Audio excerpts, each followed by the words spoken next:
The Galactic Unity Station floated in the darkness of neutral space like a bright jewel among the stars. Ships from 12 different species came and went from its many docking ports. Inside its halls, diplomats argued, merchants traded, and the fate of countless worlds was decided through words instead of weapons. Captain Daniel Carter stood near the tall windows of the observation deck, watching a Valorian transport glide past. He was a tall man with tired eyes and gray hair at his temples. 3 years ago, he had been a soldier. Now he wore the formal uniform of Earth's diplomatic corps. The change had not been easy, but he had learned that some battles were won with patience rather than guns. Behind him, the doors opened and Lieutenant Grace Holland walked in with a tablet in her hands. "Ambassador, the reception starts in 1 hour," she said. "The counselor will be making her opening remarks at sunset." Daniel nodded without turning. "Thank you, Grace. I will be there." Grace paused for a moment. She had served with Daniel for 2 years now, and she knew when something weighed on his mind. But she also knew he would speak when he was ready. She left him alone with his thoughts. The reception that evening was held in the Grand Hall, a massive chamber with a ceiling that showed the stars above through transparent panels. Representatives from all 12 council species gathered in small groups, talking and drinking and pretending they trusted each other. Daniel moved through the crowd with practiced ease. He smiled at the right moments, nodded at the right words, and kept his true thoughts hidden behind his diplomatic mask. It was exhausting work, but someone had to do it. At the center of the hall, High Counselor Vera Thalanis stood on a raised platform. She was tall and graceful, with pale blue skin and silver eyes that seemed to see everything. Her people, the Valorians, were among the oldest members of the Galactic Council. They had helped build this alliance when humanity was still learning to leave their own solar system. Vera spoke with a calm voice that carried across the hall. She talked about unity and cooperation, about the challenges they faced and the hope that kept them going. Her words were beautiful, but Daniel could see the exhaustion behind her eyes. Leading the council was a heavy burden, and she carried it alone. When her speech ended, the crowd clapped politely and returned to their conversations. Daniel was about to approach a group of Torvaxian merchants when he felt a small hand tug at his sleeve. He looked down and saw a young Valorian girl with bright silver eyes and a shy smile. She was Kira Thalanis, the counselor's daughter. She was only 8 years old by human counting, though her people aged differently. "Hello, Kira," Daniel said, kneeling down to meet her eyes. "Are you enjoying the party?" Kira shook her head. "It is boring. Everyone talks about politics." Daniel laughed softly. "Yes, they do. That is what adults do at these things." "You do not talk about politics when you are with me," Kira said. "You tell me stories about Earth, about the mountains and the oceans and the animals. That is because stories are more interesting than politics." Daniel said. Kira looked around to make sure no one was listening. Then she leaned closer and spoke in a whisper. "Captain Daniel, can I ask you something important?" "Of course," Daniel said. "You can ask me anything." Kira took a deep breath. Her small hands fidgeted with the edge of her dress. "My mother is very lonely," she said. "She works all the time, and she never smiles except when you visit us. She thinks I do not notice, but I do."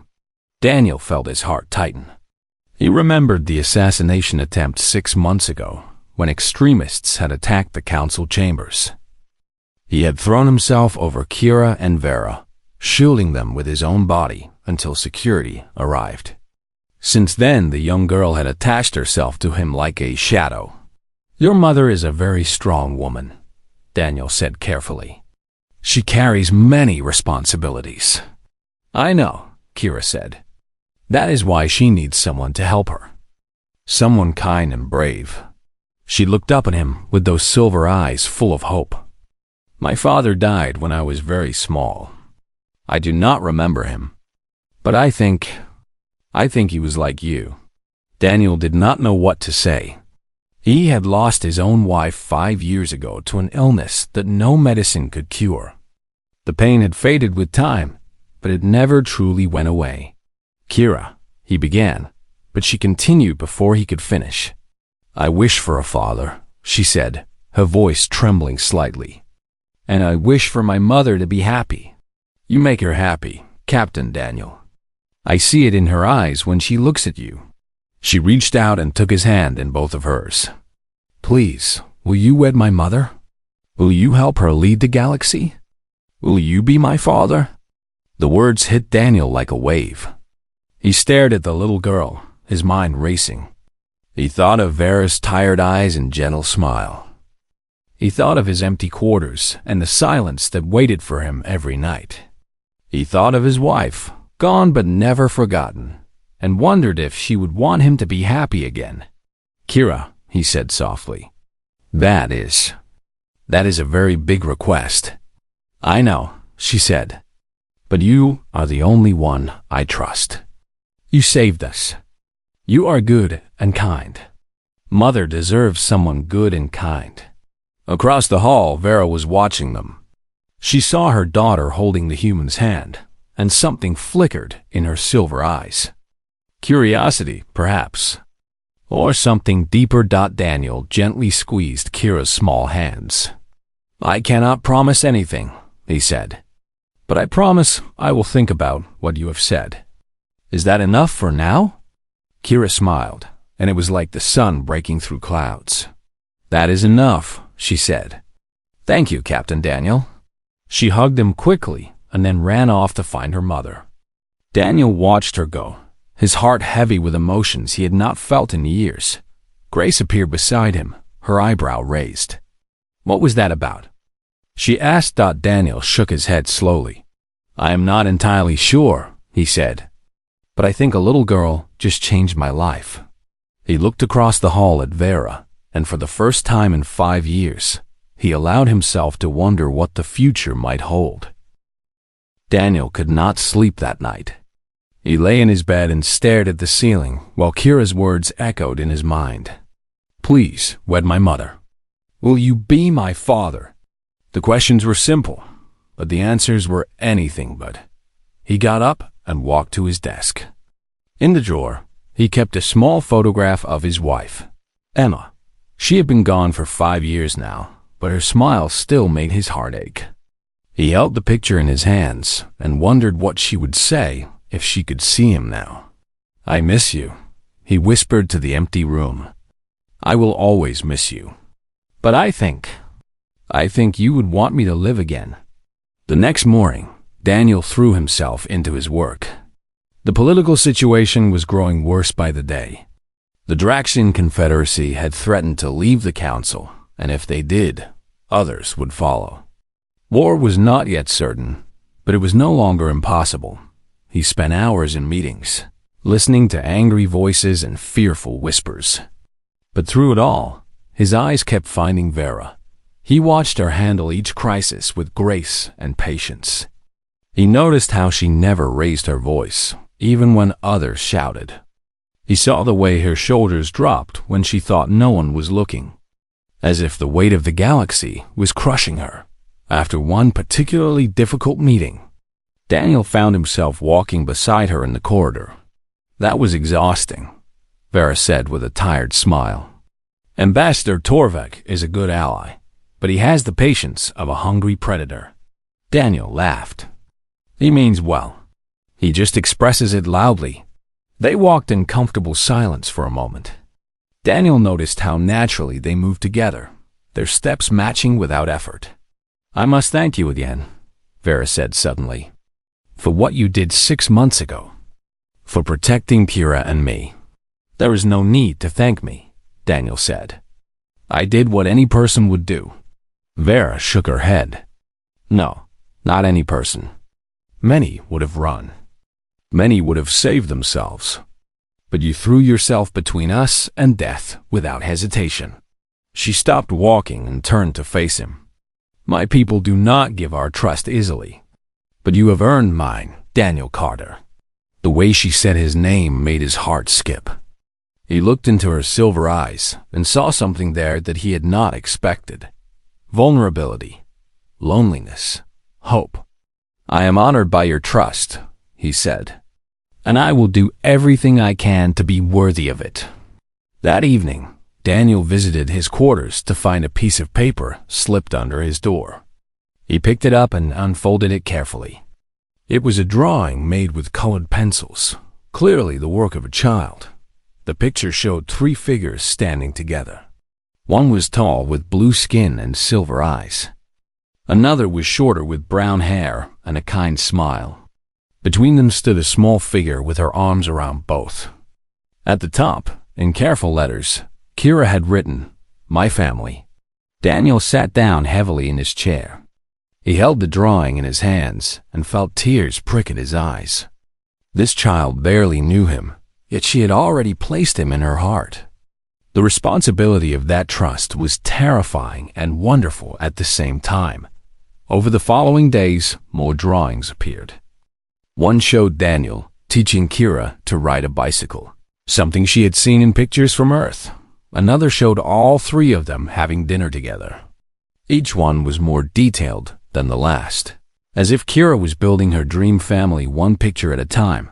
Grace noticed the change in Daniel. He was distracted during meetings, his mind wandering to silver eyes and childish drawings. "Permission to speak freely, sir?" Grace asked one afternoon. Daniel nodded.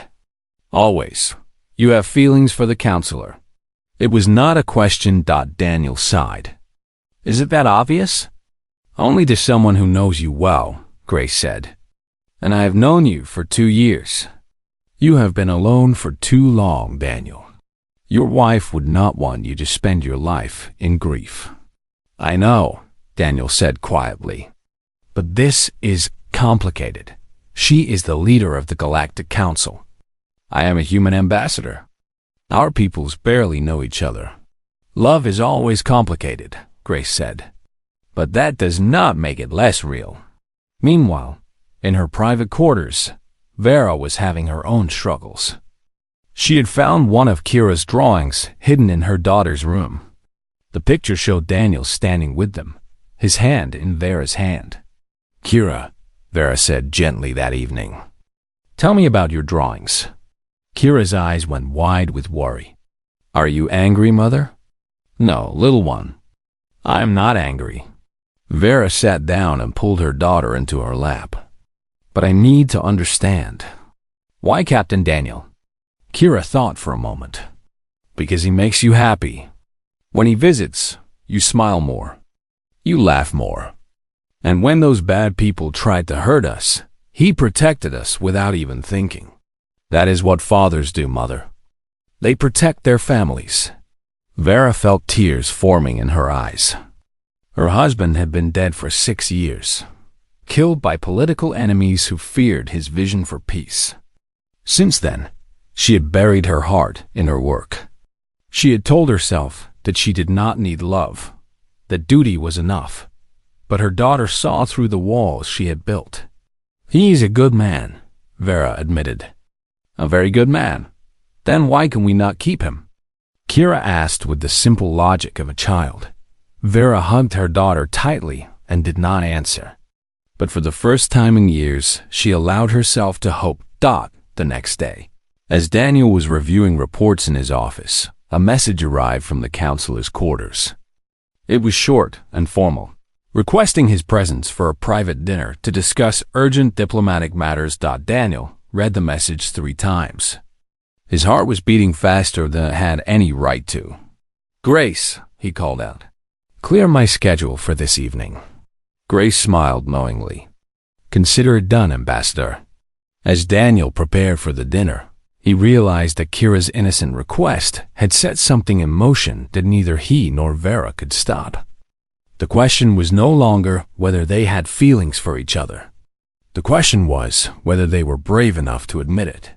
And with the galaxy falling apart around them, they would need all the bravery they could find. The news arrived like a thunderbolt.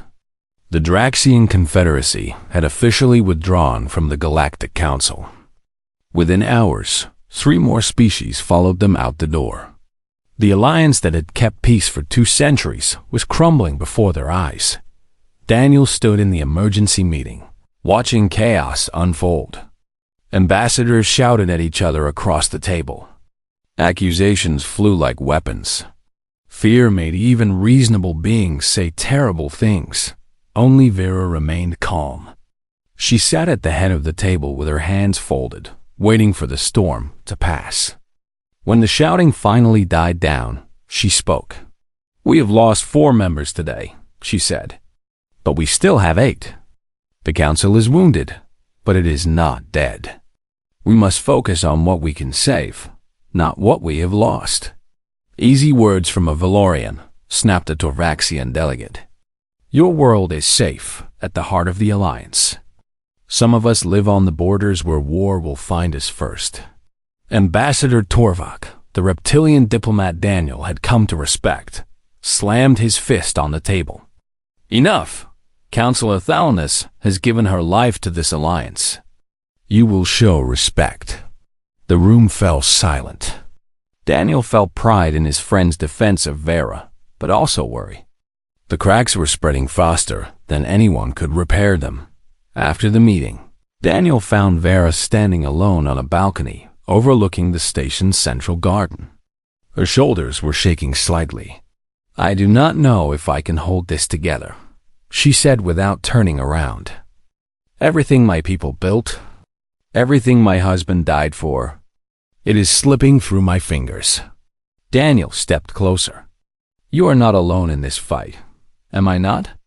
She turned to face him, and he saw tears on her blue cheeks. "My husband is dead. My allies abandoned me one by one. My daughter should be playing and laughing, but instead she worries about whether we will survive the next month." Daniel reached out and took her hand. It was a bold gesture, but it felt right. "You have me," he said simply. "You have Earth. Humanity stands with the Council, no matter what comes." Vera looked at their joined hands, then up at his face. Something shifted in her silver eyes. "Why?" she asked. "Your world is far from here. You could withdraw to safety and wait for the dust to settle. Because that is not who we are," Daniel said. "Humans learned long ago that running from problems only makes them worse. We face them, together."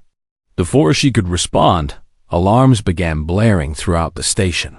The next few minutes were chaos. Daniel and Vera ran toward the council chambers, where Vera was scheduled to give a public address. As they rounded a corner, Daniel saw the glint of a weapon in the crowd. He did not think. He simply acted. He threw himself in front of Vera, just as the assassin fired. The plasma bolt struck his shoulder, spinning him around and sending him crashing to the ground. Pain exploded through his body like fire. Security forces swarmed the attacker.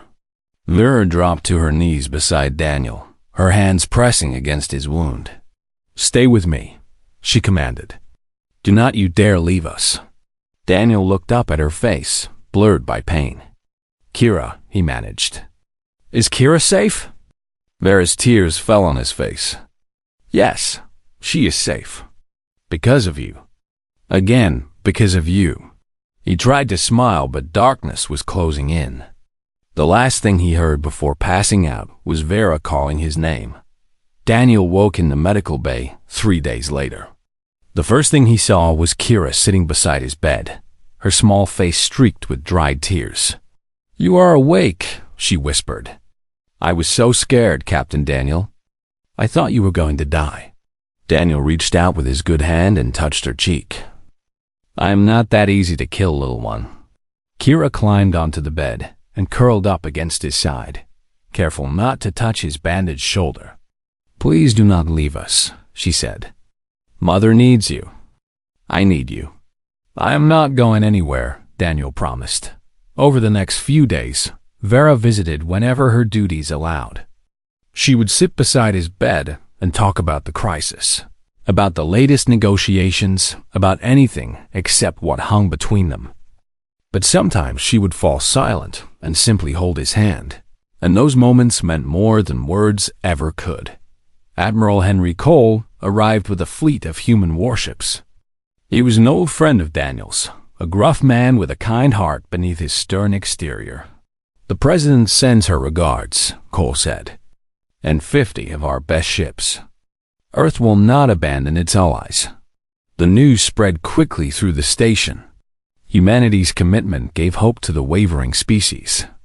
Some who had considered leaving chose to stay. When Daniel was strong enough to walk, he asked for a meeting with Vera and the remaining council members. He had spent his recovery thinking, and he had a plan. "We are fighting this crisis with politics," he said. "But politics is what got us here. We need something different. Something that reminds everyone why this alliance matters." "What do you suggest?" Torvik asked. "A unity summit," Daniel said. "Not a political meeting, but a gathering where leaders speak as people. Where we share our stories, our fears, our hopes. We remind each other that behind the titles and the positions, we are all beings who want the same things. Peace, safety, a future for our children." The room was quiet for a long moment. Then Vera spoke. "It is a risk," she said, "but the path we are on leads only to destruction." She looked at Daniel, and her eyes softened. "I trust this man with my life. More than once, he has proven worthy of that trust. I say we follow his plan." One by one, the remaining council members agreed. As they filed out of the room, Vera lingered. She walked to Daniel and placed her hand over his heart. "Thank you," she said. "For everything?" Daniel covered her hand with his own. "The summit is just the beginning. Whatever happens next, we face it together." Vera nodded, and for the first time in weeks, she smiled. Outside the window, the stars continued their eternal dance. And somewhere on the station, a little girl added another figure to her drawing of home. The great assembly hall had been transformed. Instead of the usual formal arrangement with delegates seated in rigid rows, the chairs were placed in a wide circle. There were no raised platforms, no symbols of rank. Everyone sat as equals, representatives. From all 8 remaining species filled the seats. Some looked skeptical, others looked curious. A few looked hopeful. Daniel stood at the edge of the circle, his shoulder still bandaged beneath his formal jacket. "Thank you all for coming," Vera said. "Today we speak not as politicians or ambassadors. Today we speak as people." The silence that followed was heavy with doubt. Then Daniel stepped forward. "I will go first," he said. He walked to the center of the circle and took a deep breath. Every eye in the room was on him. "My name is Daniel Carter," he began. "Before I was an ambassador, I was a soldier. I spent 20 years fighting wars. I did not start for reasons I did not always understand. I have killed. I have watched friends die in my arms. I carry those memories every day." He paused, gathering his thoughts. 5 years ago, my wife died. Her name was Emma. She was kind and beautiful, and she believed that I could be more than a soldier. She was right. His voice wavered, but he pressed on. "When she died, I wanted to die too. I did not see the point of living in a universe without her." Several delegates shifted uncomfortably. Humans were known for many things, but such raw honesty was unexpected. "I came to this station broken," Daniel continued. "But then I met people who showed me that the universe is bigger than my pain. I met a counselor who works herself to exhaustion trying to hold peace together. I met a little girl who asked me a question that changed my life." He glanced at Vera, who was watching him with shining eyes. "I learned that family is not about blood or species. Family is about choosing to stand together when everything else falls apart." He turned slowly, meeting the eyes of each delegate. "Humanity's history is written in blood. We fought each other for thousands of years over land, over resources, over ideas. We nearly destroyed ourselves more than once. But we survived because in our darkest moments, We remembered that we are stronger together than apart. He spread his hands. This council is the same. We are different species with different needs and different fears. But we share one universe. We share one future. And that future depends on whether we can remember that we need each other. When he finished, the hall was silent. Then, slowly, Ambassador Torvak rose from his seat. Among my people, the reptilian diplomat said, we do not speak of weakness. It is considered shameful to admit fear or pain. He took a heavy breath. But listening to the human, I realized that perhaps we have been wrong. He looked around the circle. I am afraid. I am afraid that my grandchildren will grow up in a galaxy torn by war. I am afraid that everything we have built will burn because we were too proud to admit we needed help. One by one, others began to speak. A delegate from a species known for their cold logic admitted that his people feared extinction. A warrior from a proud military race confessed that he was tired of fighting. An ambassador from a species that had nearly left the council explained that they stayed because they believed in what the alliance could be. By the time the sun set outside the great windows, something had shifted in the room. The walls that separated them were still there, but doors had been opened. Then Vera stood. I have served this council for 15 years, she said. I have given it everything. My time, my energy, my health. She paused. My husband gave his life for the dream of a united galaxy. Sometimes I wonder if the dream was worth his sacrifice. She walked to the center of the circle where Daniel had stood. I am a mother, she said. My daughter is 8 years old. She should be thinking about games and stories and the wonders of the universe. Instead, she worries about whether the galaxy will survive. She asks me questions I cannot answer. Tears began to fall down her blue cheeks, but she did not wipe them away. I am tired of being strong alone. I am tired of carrying this burden without anyone to lean on. She looked directly at Daniel. But I have learned that asking for help is not weakness. Trusting others is not failure. And love, her voice caught. Love is not a luxury we cannot afford. It is the very thing that makes all of this worth fighting for. The summit ended with something that had not happened in 50 years. Every delegate signed a new charter of commitment. Within days, the species that had withdrawn requested to rejoin. The alliance was healing. That evening, Daniel found Vera on the observation deck, where they had stood together so many times before. The stars stretched out before them like diamonds on black velvet. Kira told me, Vera said without looking at him. Weeks ago, she told me what she asked you at the reception. Daniel felt his heart pounding. I see. She said she wished for a father. She said she wished for me to be happy. Vera finally turned to face him. I told myself I did not need those things. I told myself duty was enough. She stepped closer. I was lying to myself. Daniel reached out and touched her face, wiping away a tear with his thumb. I have been lying to myself too, he admitted. I told myself that loving again would be a betrayal of Emma's memory. But I know now that she would want me to live, to love, to be happy. Daniel, Vera whispered, I am not easy to love. I am stubborn and proud, and I work too much. He smiled. I am a stubborn human who takes plasma bolts for people he cares about. I think we are well matched. She laughed, a beautiful sound that made his heart soar. Kira chose wisely, Vera said. And so do I. She leaned up and pressed her lips to his.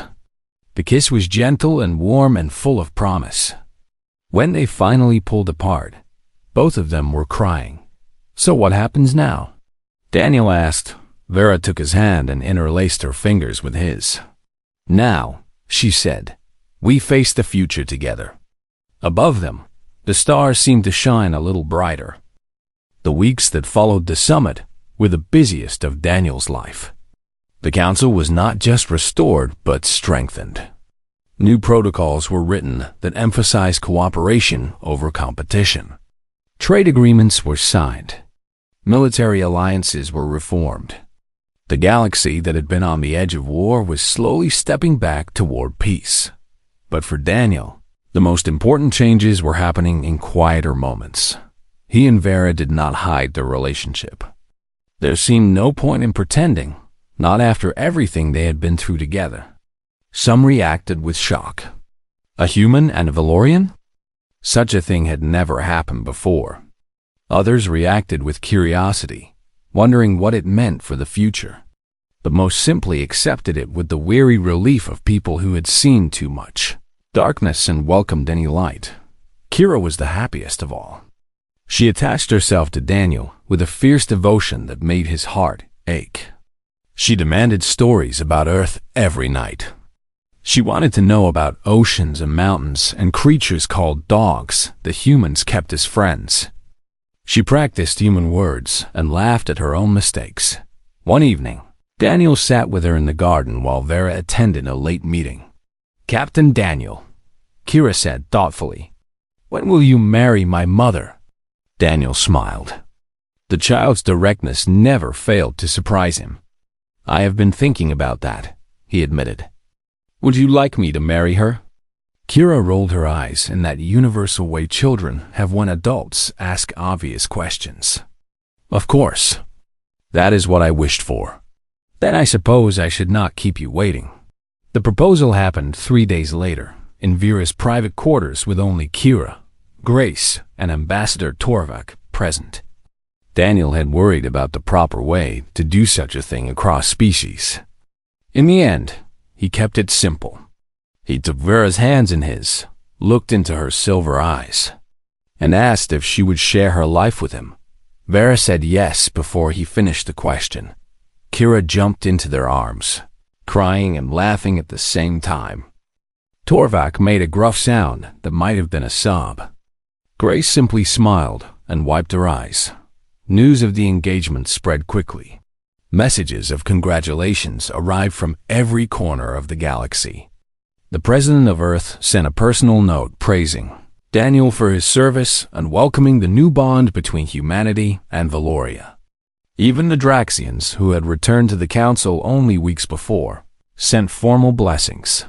The wedding was held on the Valorian homeworld, a planet of crystalline forests and silver lakes. It was the first time a human had been granted the honor of a ceremony on Valorian soil.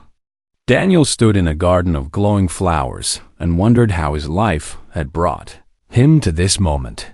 The ceremony blended traditions from both peoples. Admiral Cole officiated the human portion, standing tall in his dress uniform with tears in his eyes. "Marriage among humans," Cole said, "is a promise to stand together through all that life brings. Joy and sorrow, triumph and failure. It is a declaration that no matter what the universe throws at you, you will face it side by side." He looked at Daniel and Vera standing hand in hand. Today, that promise bridges not just two hearts, but two worlds. And I cannot think of two better people to carry that bridge. The Valorian portion was conducted by an elder of Vera's family, a woman with silver hair and kind eyes. She sang in a language Daniel did not understand, but the melody spoke to something deep in his soul. When she finished, she wrapped a cord of woven silver around their joined hands. "In our tradition," Vera explained softly, "this cord represents the bond between souls. It cannot be broken by distance or time or even death. You are now part of my family, Daniel Carter. Now and always." "Now and always," Daniel repeated. They kissed as the crowd cheered. Humans and Valorians and Torvaxians and a dozen other species celebrated together. The divisions that had threatened to tear them apart seemed very far away. At the reception that followed, Kira ran up to Daniel with a serious expression. "Captain Daniel," she said, "I have a question. You can ask me anything, little one." "Can I call you father now?" Daniel's vision blurred with tears. He knelt down and pulled her into his arms. "Nothing would make me happier," he said. "Father," Kira whispered, testing the word. Then she grinned. "Father, I like it. Vera joined them, wrapping her arms around both of them. For a moment, the three of them simply held each other while the party continued around them. Later that evening, the new family stood on a balcony overlooking the celebration. Below them, beings from across the galaxy talked and laughed and danced. The sight would have seemed impossible just months before. "We did this," Vera said softly. "All of this began with a summit built on honesty and hope." "It began before that," Daniel said. He looked down at Kira, who was fighting to keep her eyes open despite her exhaustion. "It began with a little girl brave enough to ask for what she wanted." Kira smiled sleepily. "I made a good wish." "The best wish," Vera agreed. Daniel lifted Kira into his arms. She rested her head on his shoulder and closed her eyes. Within moments, she was asleep. "What happens now?" Vera asked, echoing the question Daniel had asked her on the observation deck. Daniel looked out at the stars. He thought about the future stretching before them. There would be challenges ahead. There always were. The galaxy was not perfect, and neither were its people. But they had proven that different species could come together, that bridges could be built across any divide, that love was stronger than fear. "Now," he said, "we lead. Not as rulers, but as a family. We show the galaxy what is possible when people choose hope over hatred." Vera leaned against him, her head resting on his other shoulder. "I like that plan," she said. Below them, the celebration continued. Representatives from 12 species danced under alien stars. Somewhere, a human musician played a song that a Torvaxian diplomat was trying to learn. Children from different worlds chased each other through the gardens, their laughter rising into the night. Daniel Carter held his daughter in one arm and his wife by his side. He thought of Emma, and he knew she was smiling. "Thank you," he whispered to the stars. To his past, to his future, to the little girl who had changed everything. Kira stirred slightly in her sleep and mumbled something. What did she say? Daniel asked. Vera smiled. She said she loves her father. And under the endless sky, a new family took their first steps into tomorrow.